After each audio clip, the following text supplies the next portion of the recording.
Developing world में या global south में डॉक्टर जयशंकर का जो पर्सपेक्टिव है, it is very much, it is being received very well. We actually had a 40-year period where the West was primarily arming Pakistan. We turned to the Soviet Union as a military partner. Jaishankar साहब का जो लहजा है वो पिछले एक साल में ज्यादा टफ हुआ है. आपने नोट करा है बात? यस, मैं this is what I was like. हाँ, चीमा साहब, ऐसा है ना कि भारत को एक चीज रियलाइज हो गई. कई बार आपकी शो में मैं कह चुका हूँ कि सबको अपनी लड़ाई लड़नी है. पाकिस्तान को अपनी लड़ाई लड़नी है, भारत को अपनी लड़ाई लड़नी है.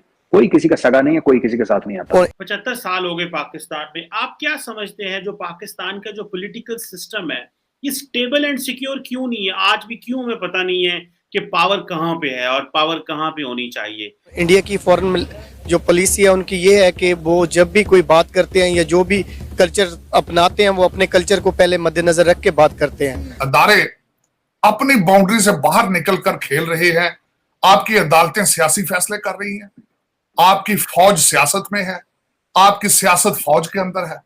एक डॉक्टर जयशंकर ने नई चीज पकड़ी हुई है कि जहां भी दुनिया में जा रहे हैं वो एक ही चीज कह रहे हैं, जी वेस्ट पाकिस्तान को असला देता रहा कोल्ड वार के. क्या इंडिया ने अमेरिका के अंदर बैठ के, यूरोप के अंदर बैठ के ये नारा लगा दिया कि पाइन आज आप हमें कह रहे हो कि रशिया से पीछे हट जाओ, जब आप पाकिस्तान को असला देते थे तो ये सिर्फ रशिया ही हमें असला देता था. डिप्लोमेटिक इन्फ्लुएंस, एग्जैक्टली ये भी मैं समझती हूँ कि जो डिप्लोमेटिक इन्फ्लुएंस है इंडिया का वो भी बहुत जबरदस्त है. और आई थिंक ये जो है इंडिया को आगे ले जाने में इसने बहुत अहम किरदार, जैसी डिप्लोमेसी वो उन्होंने चली है, भारत चलता है, जैसी डिप्लोमेटिक पॉलिसीज उसकी हैं, बहुत कम आपको कंट्रीज की जो है इस तरीके से नजर आती हैं. हर महाज पर वो अगले को पछाड़ के रख देता है.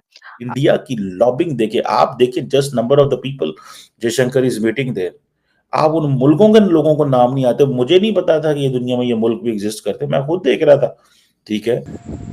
जय हिंद दोस्तों विदेश मंत्री रवि एस जयशंकर ने वेस्टर्न मीडिया को धोया. रवि एस जयशंकर से सवाल पूछा गया कि आप रूस के साथ संबंध क्यों रखते हैं, तो जयशंकर साहब ने बताया कि रूस ने हमारी सहायता करी थी, उसका हम पे एहसान है, हम रूस को नहीं भूल सके. ऐतिहासिक हमारी रूस के साथ दोस्ती है. तो पाकिस्तानी मीडिया इस पर चर्चा कर रहा है कि भारत के विदेश मंत्री किस तरीके से अपना भारत का पक्ष रखते हैं और किसी को भी बोल देते हैं. सही बात, उन्होंने पहले भी कहा था यूरोप की समस्या दुनिया की समस्या है, लेकिन दुनिया की समस्या यूरोप की समस्या नहीं है. तो पाकिस्तानी मीडिया इस पर चर्चा का है कि किसी को भी खरा जवाब देते हैं. तो चलिए देखते हैं रिएक्शन वीडियो. एक डॉक्टर जयशंकर ने नई चीज पकड़ी हुई है कि जहां भी दुनिया में जा रहे हैं वो एक ही चीज कह रहे हैं, जी वेस्ट पाकिस्तान को असला देता रहा कोल्ड वार के. क्या असला देता रहा भाई? कितना को देता रहा? वो जितना असला पाकिस्तान को मिलता रहा वो इंडिया को भी मिलता रहा. आप अमेरिकन का सारा टाइम देख ले, वो एक ही चीज कह रहे थे, जो हम आपको दे रहे हैं हम उनको भी दे रहे हैं, क्योंकि ये सारे के सारे. और इस आज वेस्ट ने, इंडिया ने अमेरिका के अंदर बैठ के, यूरोप के अंदर बैठ के ये नारा लगा दिया कि पाइन आज आप हमें कह रहे हो कि रशिया से पीछे हट जाओ, जब आप पाकिस्तान को असला देते थे तो ये सिर्फ रशिया ही हमें असला देता था. मेरा नहीं ख्याल कि ये बात फैक्चुअली करेक्ट है. देखें, इंडिया रशिया टाइज इंपॉर्टेंट हैं, नॉन अलाइनमेंट की थी, but at the same time India was equally getting weapons from the United states. India अपने वेपन्स ले रहा था, ये नहीं था कि वो वेपन्स नहीं ले रहा था. सो मुझे ऐसे लगता है कि वो अपनी स्टोरी और अपना मुकदमा, ओ भाई हम तो इतने कंफ्यूज हैं पाकिस्तान के अंदर. देखें, मुझे एक बात बताएं, पाकिस्तान के अंदर अक्सर पाकिस्तानी हुकूमत बात करती है, हुकूमत, फौज, फॉरेन ऑफिस अक्सर बात करता है जी इंडिया जो है वो पाकिस्तान के अंदर दहशतगर्दी करवा रहा है. किसी पाकिस्तानी लीडर के मुंह से ये बात नहीं आप सुनेंगे किसी ग्लोबल फोरम पे. घर में अवाम को बताते रहते हैं, जब दुनिया के स्टेज पे जाना होता है तो बात ही नहीं करते. आप बताएं ना. और हमारे फॉरेन मिनिस्टर साहब जो हैं, देखें, Pakistan needs a full time foreign minister, a foreign minister whose job is to be foreign minister, act foreign minister, and you know serve as a foreign minister. Not his job is कि जी ओ 75% time वो सियासतदान है अंदर वड़ के ते सियासत check करन day ने, 25% बार बार आगे गया, ओहो हाँ आज तो मैं फॉरेन मिनिस्टर हूँ इस वक्त हूँ.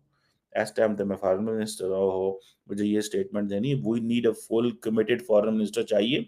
पाकिस्तान का केस बड़ा टेढ़ा केस है, कोई आसान केस नहीं है। और वो लोग जो सारी बातें फॉरेन ऑफिस में काम करते रहे, उनमें से कोई अच्छा बंदा पकड़े, कोई अच्छी बंदी पकड़े, जो पाकिस्तान का केस वाकई अच्छे तरीके से लड़ सकते हो, लेकिन वो अग्रेसिव होना चाहिए यार। हम मजबूर बैठे हुए हैं, हमारी 250 मिलियन की आबादी है, हमारा केस ही कोई नहीं है। ये देखें, जयशंकर से देखें कि किस तरह वो अपना केस जो है वो बना रहे हैं, वो कर रहे हैं, ठीक है। और वो लगे हुए हैं धड़ाधड़, उनको कोई परवाह नहीं है, उनको कोई किसी किस्म की परवाह नहीं है। और वो दबा रहे हैं, अमेरिका के साथ जबियां डाल के आए हैं, वो भी विल्मिंगटन में, उधर डेलावेयर के अंदर, अभी उनके साथ इतना मिल के आए हैं, ठीक है। लेकिन अभी वो क्या कर रहे हैं, अभी वो अमेरिका को कह रहे हैं कि भाईजान ये आपकी मोनोपोली है, और आप हमें ना बताएं कि हमने क्या करना है, आप हमें ना बताएं कि हमने क्या करना है। उधर देखिए, उनकी फॉरेन पॉलिसी देखिए।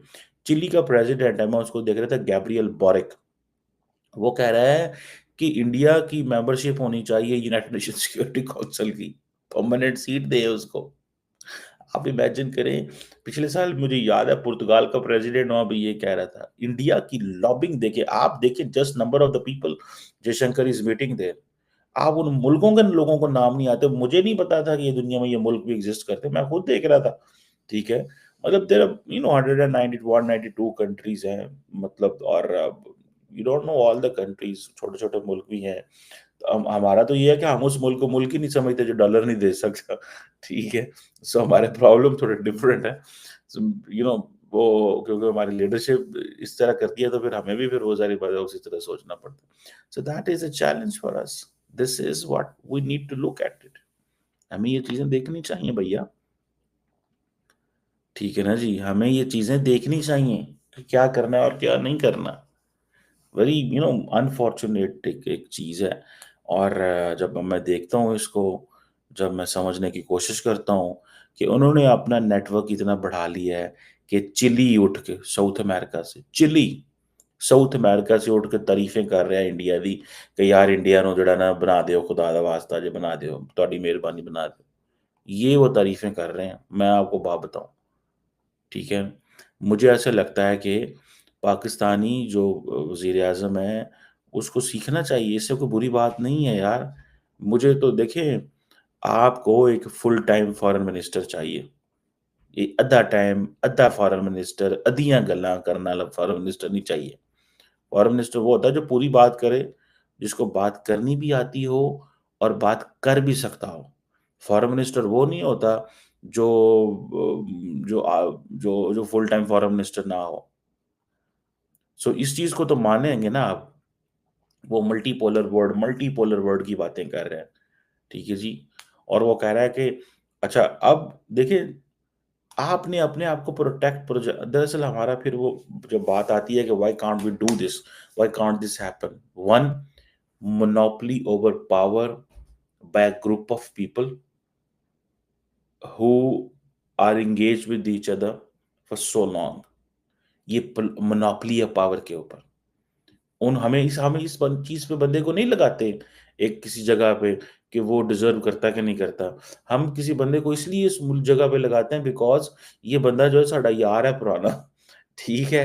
तो सागडार वजीर आजम साहब का रिश्तेदार है, ठीक है, तो वो लगा दिया। अब मोदी ने नहीं लगाया यार रिश्तेदार अपना, सागडार ਤੁਹਾਡਾ रिश्तेदार है, तुसा लाता ना। पहले फाइनेंस मिनिस्टर था, उसको फाइनेंस मिनिस्टर ही रहने देते यार। लेकिन उसमें भी आईएमएफ को प्रॉब्लम था, दुनिया के हर मुल्क को प्रॉब्लम था कि ये करेंसी को मैनिपुलेट करता है, ये करता है, वो करता है, बहुत सारी चीजें है वो ठीक करता था इसाक डार।